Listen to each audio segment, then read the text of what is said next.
ఇప్పుడు రేపు కదా కావాల్సిన నీకు ఐదు గంటలకే పోయి అడుక్కొని వస్తాను.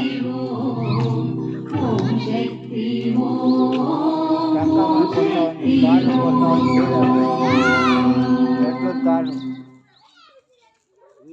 మొక్కని